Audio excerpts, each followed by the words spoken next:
Okay, I am here to address and fix a problem that I have had with Dungeons and Dragons advice on YouTube since I was learning how to play. And my problem is the way how everyone everywhere will just simply say, "Oh yeah, write your adventures, but players will have other things in mind." Or how they will say, "No amount of prep will ever prepare you for your players." And I hate that, and I am going to tell you right now that that is just a cheap cop-out. It is bullshit to think that all you can do is write your idea of your session and then pray that your players will follow the tracks that you laid out. And yes, of course you can't plan everything, I understand that. But why are we sticking to just one heavily detailed track for our sessions? Or one widely encompassing, less detailed track? I don't get that. Why aren't we making 3 or maybe more heavily detailed tracks to hop across and in between in order to create the smoothest experience? I mean, we know how our players are going to play D&D. If you really think about it, there are only 3 ways to play this game, and those are run and gun, social charming, and stealth. So, how about we write each of these paths for an adventure today, and then discuss how we can seamlessly jump between these different rails and be prepared for whatever our players do.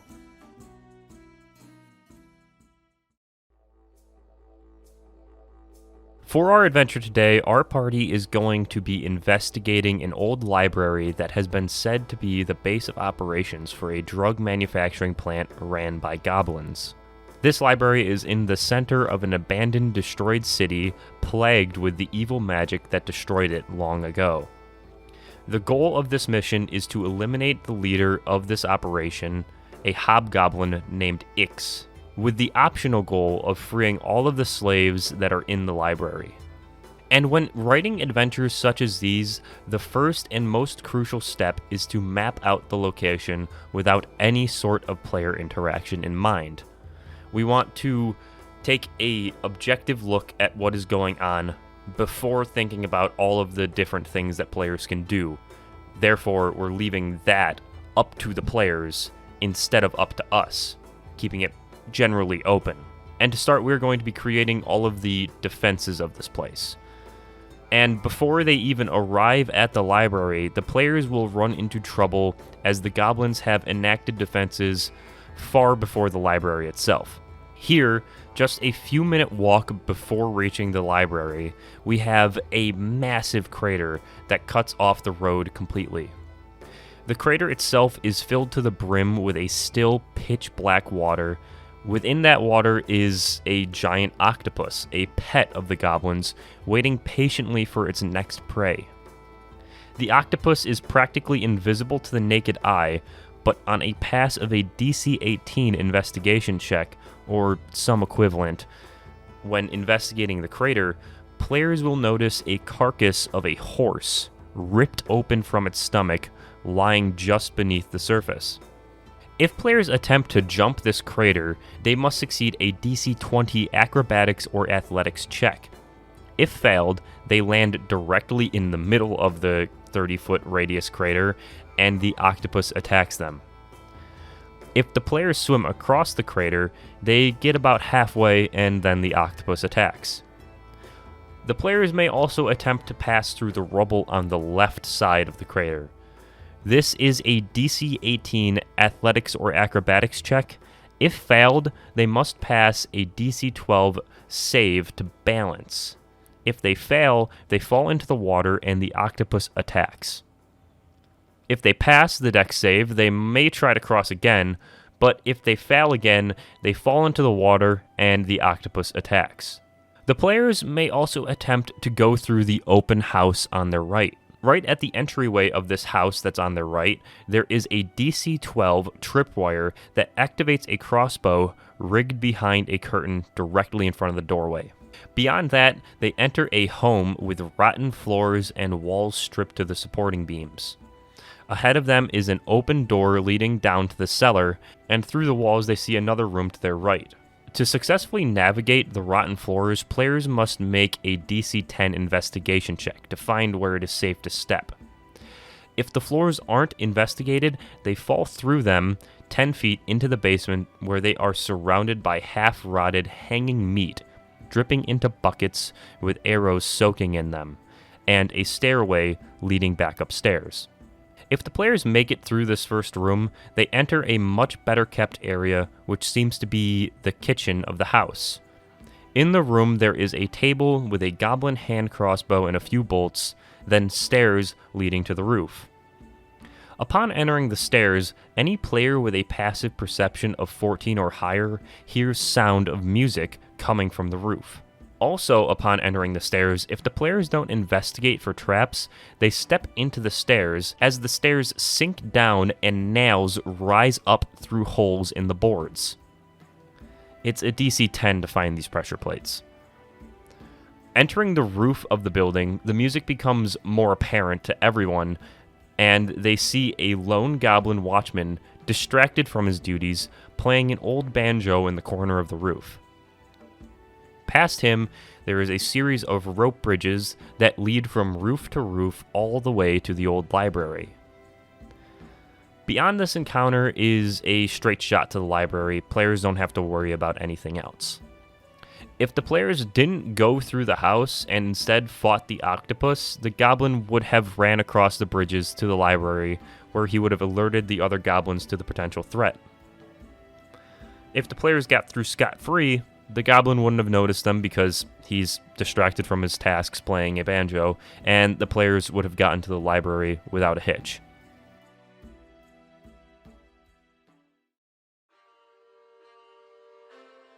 As the players finally reach the old library, they see a massive 4-story building made of marble and inlaid with gold trim, supporting a partially shattered glass dome in the center of the roof of the building.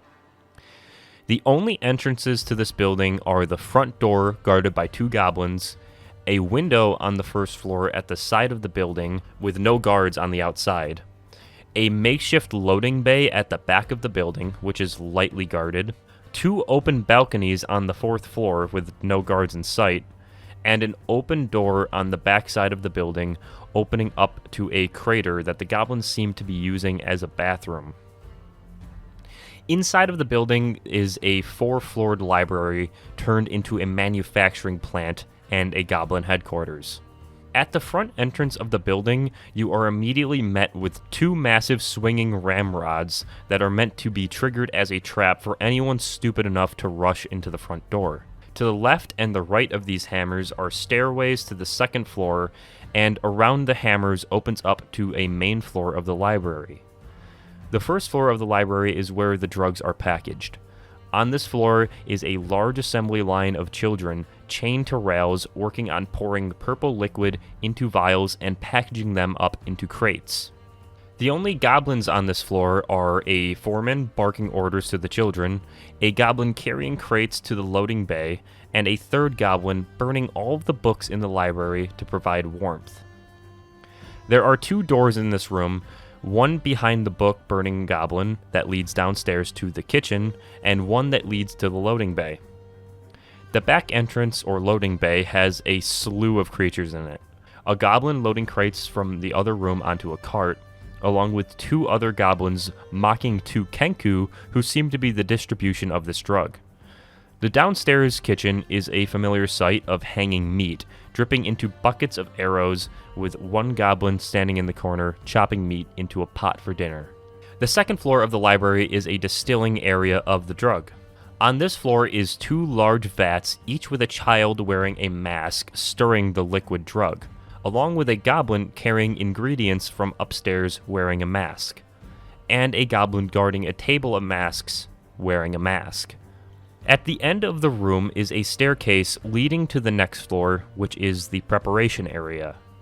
This floor sports a series of vats filled with the bodies of the goblins' former slaves. The vats are also filled with small mind flare leeches that the 3 goblins are picking out of the vats and giving to the 1 goblin that takes them downstairs to be distilled. The stairs in this room wrap around to the right that lead upstairs to Ix's room.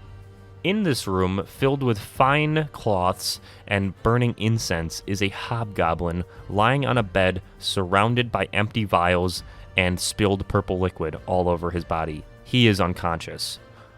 The only door in this room is past the sleeping hobgoblin, and inside is a large chest with 1,000 gold pieces worth of drug money. And that's everything. Now we have to create our 3 rails.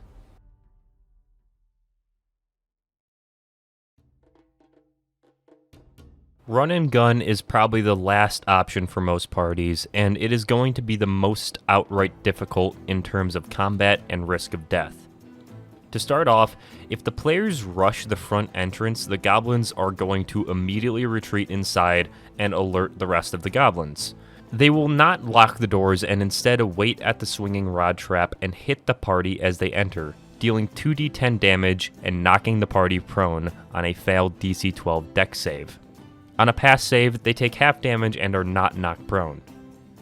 Then, they will have to fight the goblins on the first floor as the goblins and Kenku in the receiving bay enter combat at round 2, and the goblin in the kitchen enters combat at round 3. During this time, the goblins on the next couple of floors are going to take their children hostage and take all of the masks and head to the 4th floor for the final showdown. If the players went to the back entrance, the goblins do basically the same, but in reverse, with the goblins in the floating bay being fought first with the Kenku, and then the first floor goblins entering the receiving bay on round 2, and the kitchen goblin taking a little bit longer and entering on round 4. As the players rush up the next couple of floors after the first one, upon entering the distilling floor, they must make a DC 10 Constitution save if they breathe air. Upon failing, they will suffer an effect of the drug. I'll put the drug effects in the description if you want them, just because. Then, as the players reach the top floor, they see children tied up on the bed and an enraged hobgoblin in the center of the room. This hobgoblin is also going to be affected by the drug. The other 5 goblins that are on these floors are all still in stealth, and they are hidden behind the cloths in the room, waiting to attack on their surprise round. As you can see, run and gun isn't very smart and can be extremely dangerous. So then, let's move to the next most likely scenario, which is going to be stealth.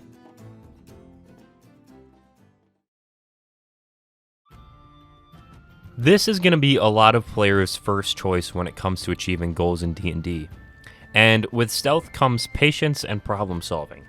Most players are going to likely scout out different entrances of the building, but stealth is where it becomes the most important aspect. So, the entrances of the building are revealed at different levels of investigation, with a 1 to 4 revealing a tightly locked up building with only one entrance, and that being the front door, and with a 5 to 9 showing an open window along with a front door. Moving on to 10 to 14, revealing everything that has been revealed so far, along with a loading bay at the back of the building. Then, if players roll a 15 to 19, they see everything along with open balconies on the 4th floor.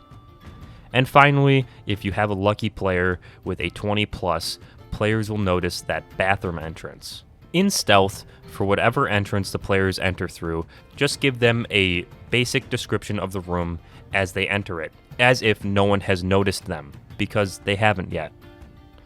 For this scenario, it is impossible to enter the front door in stealth, but the window that players can see opens up into the downstairs kitchen, and to enter here in stealth, all that is needed is a DC 12 check.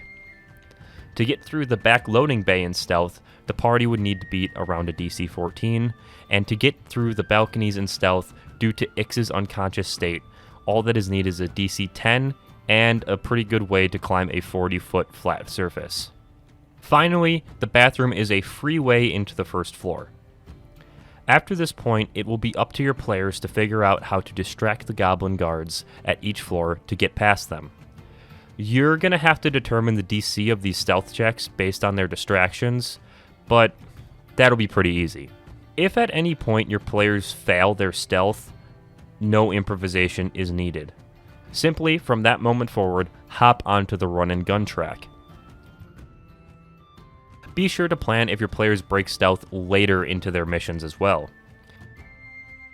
For example, if the players broke stealth on the second floor, the first floor goblins would round up all the drugs and all of the children and make off in the carriage that is waiting for them in the loading bay. And the goblins on the third floor would follow protocol and head to the fourth floor, waiting for the ambush. But if the players broke stealth on the third floor, all of the floors below would attempt to escape. And if the players break stealth on the fourth floor, and Eeks gets a word of help out to the other goblins, out of fear of Eeks, all of the other goblins are going to rush up to the fourth floor and attack the party. But these goblins are also going to flee the players if they defeat Eeks, because if they can defeat Eeks, they can defeat them. Now, finally onto the most humorous playstyle of this game.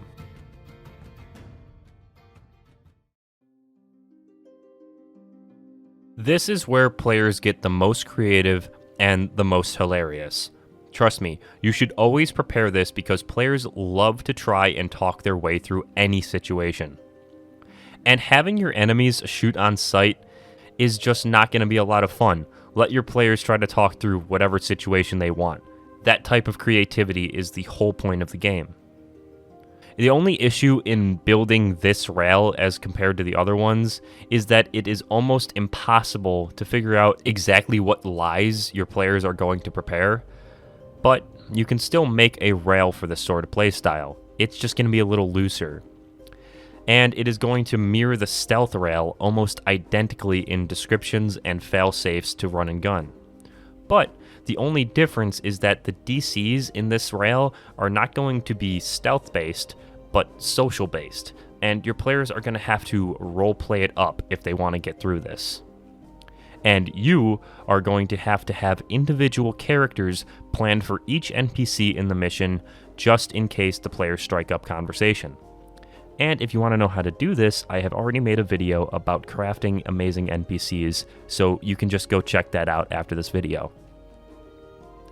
And then, as the players concoct a lie and talk their way up to seeing Eeks, or whatever your session is going to be about, you can realistically play off each NPC with a distinct personality and different ways to react to your players' lies, along with carrying DCs based on how skeptical an NPC may be in general. And, as writers and actors and D&D players, this rail is where we get to have the most fun. So, do that, have fun with it, and come up with some wacky, fun characters for your players to talk to. And here's a little secret for you. If your players don't end up talking to an NPC this time, you can always reuse that character in a different situation sometime in the future. So be creative, be original, and go crazy with the social charming rail, because I assure you, your players will do the same. Oh boy, that was a long video. I'm pretty sure it's the longest I've ever made, so hopefully you thoroughly enjoyed it. I pray that it was helpful or interesting to you all, and if you liked it, why don't you consider liking and subscribing? And if you're new here, please check out my last video where I discussed walking in D&D.